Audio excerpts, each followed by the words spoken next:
If there was one word that I could use to sum up Unrivaled Games Day 6, it would be tired.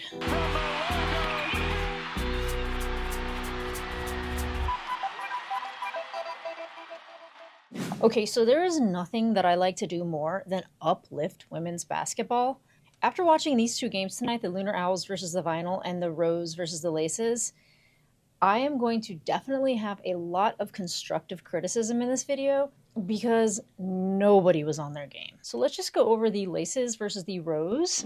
First of all, these injuries are kind of scaring me for the WNBA season, as Alyssa Thomas was out of the game, replaced by Natisha Heidemann, who plays for the Mist and is now on a relief contract playing for the Aces because, the Laces, because not only is Alyssa Thomas out, but Jackie Young is still out. And by the end of this game, I think that the Laces should send those refs a bouquet of roses because, oh my God, the fouls. The Rose had 21 fouls. The Laces had 17 fouls. There were a bunch of turnovers. The field goal percentage for the Rose was 31% and 23% at the three. This was like a brick fest. And the Laces didn't do much better. They are, by the way, you know what? I still can't figure out if they'll beat the Lunar Owls, but they were definitely the dominant team tonight. Although the Rose was up for a few minutes and they kept it close for most of the game, but it was pretty obvious that the Laces were the dominant team. And their field goal percentage was 39% and their three-point percentage was 29%. And in the fourth quarter, we were all waiting for the Laces to get their winning bucket. And it took, I don't know how many minutes to just score that one bucket. But let's just take a look at this play-by-play. So fourth quarter. Okay, foul. Oh my God, they're not even putting... Wait, they didn't put the timestamps in here anymore. You know why they didn't put the timestamps in here? Because I'm sure that Unrivaled knows that those last few minutes of that fourth quarter where it was like brick after brick after brick going back and forth, missed free throws, so many missed free throws. It was just comical, and I think that it would be bad for the league to have it out. I mean, I don't know. Maybe I'm wrong, but all of the play-by-plays have all shown the timestamps before. Let's just check out how many plays there were. So this was the last play made right here by Brittany Sykes. She makes a free throw. And it is all of these. And this, by the way, then there is one bucket left to be made. All of this happens before anybody scores one bucket. Let's just do a bullet point recap. The Rose didn't get blown out by the best team. Kind of disappointed in Kalia's performance tonight. Angel and Lexie kind of play well together. The refs were very whistle happy against the Rose. AT is definitely a missing link to the Laces, but they're still the top team. A couple positive notes. We had Kate Martin go up against Lexie Hull. When Kate Martin checked in, you could hear the crowd, the 800-seat crowd, just kind of go wild. And right after Kate Martin checked in, they had Lexie check in, and they went no, they didn't go even wilder. It was about the same crowd reaction. Kate Martin, though, she has the cutest fan base. See Kate with aces, check. See Kate with laces, check. Meet Kate. And then she gets to meet Kate. And for as much as people talk about how unamped the feeling of not having a crowd is, I think the intimacy of the players just being able to roam around and actually meet people is a cool aspect of Unrivaled. And it seems very, I don't know, kind of personal and intimate. But Lexie Hull was in for 9 minutes. She scored 7 points. She went 2 for 8 in the field, 1 for 5 at the three.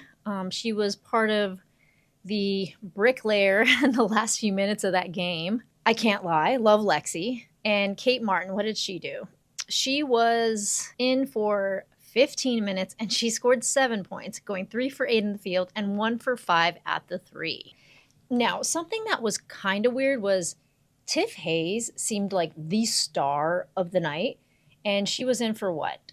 18 minutes and she scored 24 points, but Kayla McBride actually scored more points than her at 31 points, and she was in for 19 minutes, but they were the quietest points I've ever seen Kayla McBride score. But she went 8 for 18 in the field and 4 for 10 at the 3, which is pretty darn good. She made all of her free throws. Tiff Hayes went 8 for 24. Oh my god. Okay. You know what I think it is? I think it's because her usage, she just had the ball all the time. That's why Tiff Hayes was so much more so much more of a big statement in the game. But 8 for 24, wow. And 1 for 8 at the, wait, did I see the same game? She was at the free throw line a lot.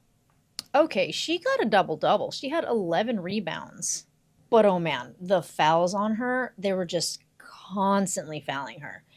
And it could be argued that there were a couple flops in there, one of which turned into well, and I'm not saying it was a flop, but one of which did turn into a flagrant foul against Kalia Copper. God, I always have such a hard time saying flagrant foul.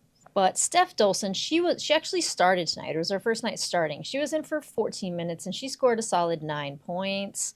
Natisha Heidemann, who was on a relief contract, who plays for the Mist, she was in for 2 minutes and was scoreless. But that's not very surprising. I think that they were only going to use her if they needed to, as she was a relief player. And now we flip over to the Rose. So Angel Reese had a tough start. I was very concerned about her confidence in the last game, where she had an open drive to the basket, nobody in front of her for a layup. I think she was just so scared to miss it and have so much backlash that she passed it over to behind her to Kalia Copper, who had Brianna Stewart right on her, but somehow and thankfully Kalia Copper did make it. But this made me a little sad because I don't want anybody to feel not confident in their game like this. It kind of showed at the beginning of this game too. Angel Reese did push through it. She was in for 14 minutes. She got 17 points, which is not bad. That is really good. She went 3 for 5 in the field, and she scored a 3-pointer. Angel Reese scored a 3-pointer, but her bread and butter was at the free throw line, where she was fouled a whole bunch, and she went 5 for 6. Kalia Copper, who is usually pretty stellar, was in for 14 minutes and only came away with 8 points, going 3 for 12 in the field and not scoring a single 3-pointer. Chelsea Gray in for 14 minutes. She went 3 for 14. That is not very good, folks, and 1 for 5 at the 3. But she did end up coming away with 9 points. Brittany Sykes did a lot better than in her previous games. She was in for 12 minutes and scored 18 points. She was 6 for 11 in the field and 2 for 5 at the 3. She was at the free throw line a few times too. And Azrae Stevens, in for 6 minutes, scores 5 points. A bit understated this evening, going 2 for 10 in the field and 1 for 6 at the 3. Yikes. But Lexie did have a nice little backdoor here. Tiff Hayes just came out of the gate swinging immediately, getting bucket after bucket, and free throw after free throw. But I actually think this might have been my favorite part of the game. That first glance, I didn't get a close enough look. I wouldn't say to necessarily. But I've said this before, and I will say it again. I think that this format, this running up and down, it is a big difference to the format of playing in the WNBA. And their games are just so often. I think they're every few days, and very often they're back-to-backs. Renee Montgomery says it right here. Renee, what was your biggest takeaway from this one? That them babies is tired, Ross. I mean, that last stretch. And I'm not going to recap the Lunar Owls versus the Vinyl game tonight, but I will end on a very cute, positive note of Alicia Gray, because she could be one of the cutest human beings on earth, and their Lunar Owls winning battle cry. Thank you so much.